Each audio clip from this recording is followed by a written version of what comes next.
Hello, I'm Matt Galloway, and this is the Current Podcast. The family of former NHL player Claude Lemieux says it will donate his brain for research. A significant number of former NFL players believe they have CTE. The family of 52-year-old Chris Simon says the hockey enforcer died by suicide Monday night and are pointing the finger at CTE. Those are a few recent headlines about chronic traumatic encephalopathy, or CTE. This brain disease has been identified in hundreds of professional athletes, but only after their deaths. In fact, it is impossible to diagnose CTE while someone is still alive, even though the symptoms can be life-altering. Symptoms like memory loss, cognitive impacts, even dramatic changes in someone's personality. Well, now a Canadian research team is trying to change how this disease is diagnosed. Our goal is to be the first lab in the world to image CTE and be able to diagnose it in life so that we can stop the disease or reverse it. Stop the disease and reverse it. That is Canadian scientist Neil Vastev speaking to CBC Health reporter Lauren Pelley.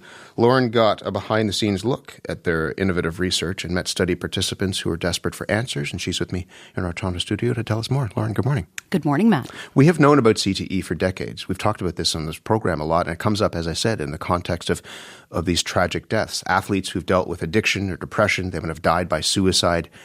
You spoke with people who have lost family members to this disease. What did you hear from them? Well, that is what is so horrifying and frustrating about CTE. It really impacts the people who are suffering and all of their loved ones, yet these people never get answers until it's too late. CTE is still quite a medical mystery in many ways. We know it exists. We know the symptoms can be so severe, but scientists don't fully understand all the mechanisms at play. What is clear is this is a condition that can develop after repeated brain trauma. Now, that could mean concussions through contact sports, as we know well now, or even shockwaves after a bomb blast for members of the military. But right now, there's no blood test or brain scan that can pick it up while someone is still alive. I spoke to Bev Murdoch about the lack of answers. Her late husband, Bob Murdoch, was an NHL defenseman and later the head coach for the Chicago Blackhawks and the Winnipeg Jets. He experienced plenty of hits to the head during his career, like so many hockey players still do. And in the decades after his retirement, his family noticed his memory and personality began to change. And the discussion of CTE came up at that first visit with the doctor. And she said, I'm sorry, we can't diagnose that. It has to be done post-mortem. And I continued to ask that question with each doctor, but I got the same answer every time. Bob was officially diagnosed with a type of dementia, not CTE, and by 2021 he was in hospital. Bev could tell her husband was slipping away. I really wanted just to spend my birthday with him at the hospital. I got there and he was hallucinating and he never came out. I cried all the way home, and I thought, how stupid can you be? You're crying and you're driving on the highway, but that's just the way it worked, and you just had to deal with that. Bob died 3 months after that. Then autopsy results confirmed his wife's suspicions. He did have CTE. So why is it that doctors can't diagnose this disease before people die while they're still alive? Well, part of that is how CTE actually develops inside the brain. So it's linked to a buildup of abnormal tau proteins. In a healthy brain, those proteins stabilize your brain cells, acting sort of like ties on a railroad track in this big information system inside your brain. But when that organ gets stretched and injured, like in contact sports, those tau proteins can also get damaged. So in some cases, they fall apart, clump together, and block the function of crucial nerve cells, similar to what we see in people with Alzheimer's disease. But in the case of CTE, this buildup is happening deep within the folds on the surface of the brain. And even during an autopsy, spotting that buildup isn't as easy as you'd think. Just imagine that a post-mortem examination, it takes so much time. There's so few experts around the world that the amount of cases that we saw is just nothing compared to the population that we are dealing with. That was Dr. Gabor Kovacs from the Krembil Brain Institute, part of the University Health Network in Toronto. We met him. He's a neuropathologist who analyzes brain tissue from people who've donated their brains to the hospital to be studied for science. Now, this is a painstaking job. He's essentially the person who's able to identify CTE. These brains are sealed in paraffin wax, cut into paper-thin slices, and then put on slides for Kovacs to study under a microscope. It's about 1/100th of a millimeter, the thickness of a section. And then we put this on a glass slide, and then we put it in the microscope and go through it. Since our brain is about 16-20 centimeter big, just imagine the area that I'm looking at the microscope, so it's a very small area. That's wild. It really is. Yeah. And so time-consuming. Yeah. So he looks at about an average of 100 slides of these slivers of brain tissue for every case. So this process takes weeks, sometimes months. And he told me we really do need a way to spot this condition while people are still alive in order to catch it early and find ways to treat it, and also to get a better sense of just how many people are living with CTE and other similar conditions. Until we have a marker which is able to diagnose this in life, we will never understand the full spectrum and frequency of these disorders. So this is urgently needed. So there is a Canadian team that's trying to do that. They're trying to figure out how to speed that up. Exactly. This has never been done before. And elsewhere in Toronto, scientists from the Centre for Addiction and Mental Health, they're trying to develop a novel way to diagnose this disease in living people. We've recently started imaging patients with suspected CTE. And the data is actually showing a trend towards being actually able to image CTE in life, which is very exciting. Neil Vazdev is a top expert in nuclear medicine, something you don't hear about every day. No. He's been trying to develop a way to see signs of CTE using radioactive tracers. Now, these tracers are chemical compounds with radiation that get injected into someone's body. And once inside, they stick to certain tissues or proteins and emit the radiation. It sort of acts like a beacon that you can pick up during PET scans. And it helps scientists spot tau buildup in the brain.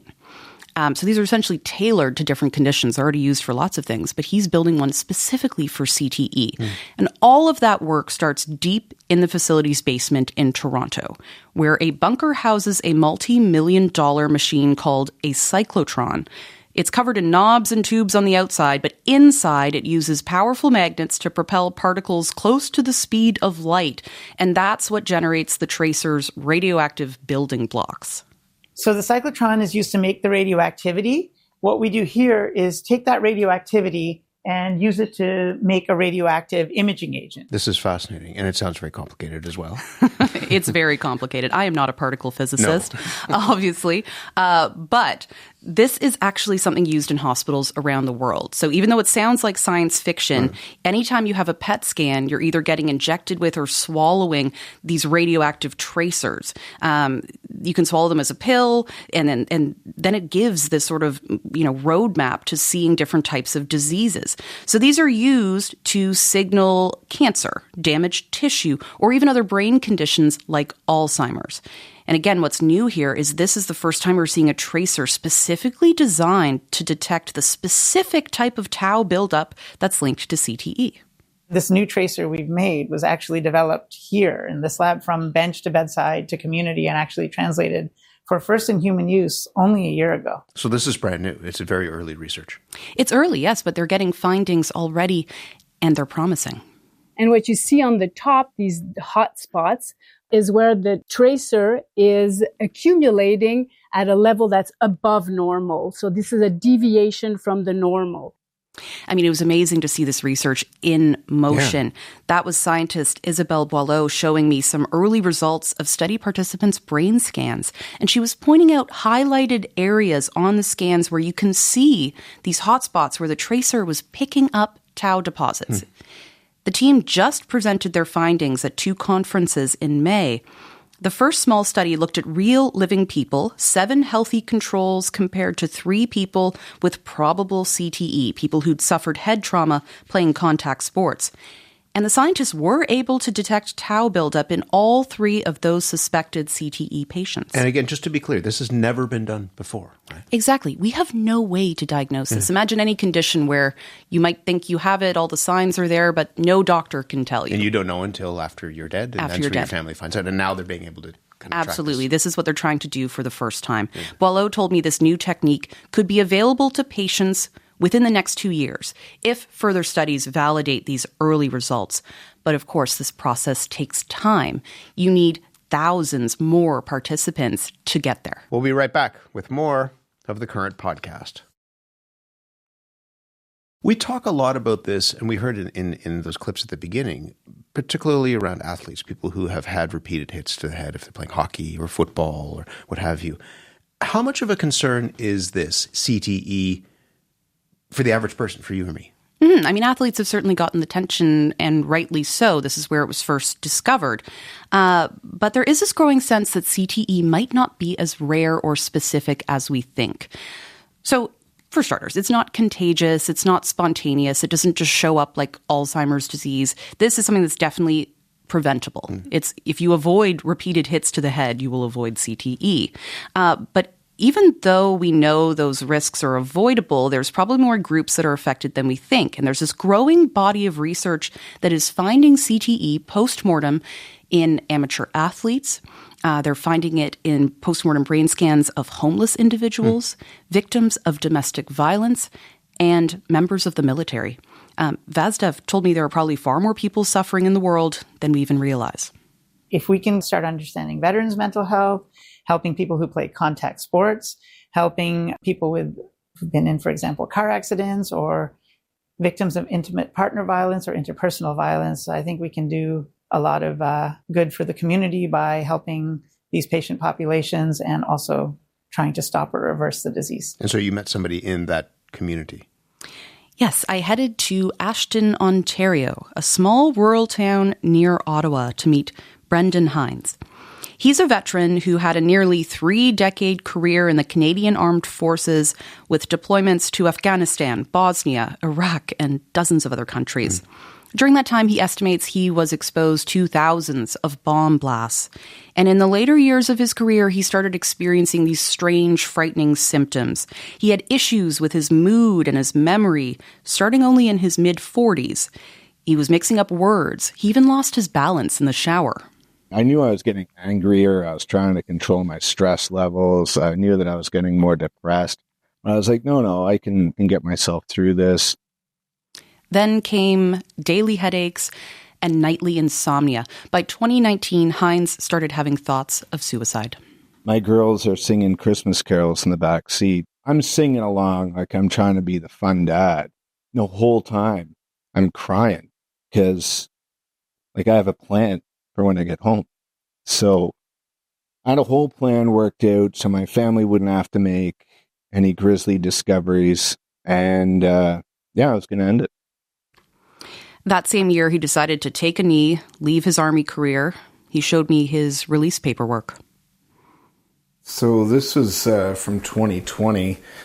This is when they declared that they're going to label my injuries as CTE, which is, huge. That's a death sentence, basically. That's sort of a, sorry, we're pretty sure we killed you.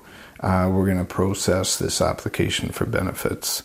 He calls it a death sentence because there's no real formal diagnosis, but there's no treatment as well and no cure. None of it. Yeah. So hearing that suspected CTE diagnosis, which again isn't technically possible, made him wonder what was going on in his brain. What is going on in his brain? So he is actually one of the participants in this research project in Toronto. We were there in Toronto when he met the team at the Centre for Addiction and Mental Health. Hines went through cognitive tests and multiple brain scans. He was injected with that brand new radioactive tracer and given a scan to see where it showed up. And he's hopeful his own brain will offer another piece to the puzzle. Maybe if we can see the direction people are going in a little bit earlier, hey, maybe we can save some people. And then by extension, everybody's going to have their last day, but by extension, maybe we can save their families a bit too. Hines is back home in Ashton now with his wife and daughters, and he's constantly finding new ways to manage his symptoms, whether that's taking long walks to maintain his balance or sleeping as much as needed during the day. Again, there's no formal treatment for this since he doesn't have a real diagnosis, but he's doing his best to manage it. And really, that's what all this work is about. If you could actually diagnose CTE in life, Could you find ways to treat it, even cure it one day for all these patients who are suffering? And is there the sense that he will get some sort of answer out of this as well? That's the hope. He knows it won't be an official diagnosis since it's just early research, but he is expecting to get the results of his own brain scans very soon. If I'm the first person diagnosed while living with CTE, well, then I'll also be the first person to beat it. That's really quite something. Lauren, thank you very much for this. Thank you. Lauren Pelley, CBC health reporter. Her feature on this groundbreaking CTE research is available to watch on CBC's YouTube page. You've been listening to The Current podcast. My name is Matt Galloway. Thanks for listening. I'll talk to you soon.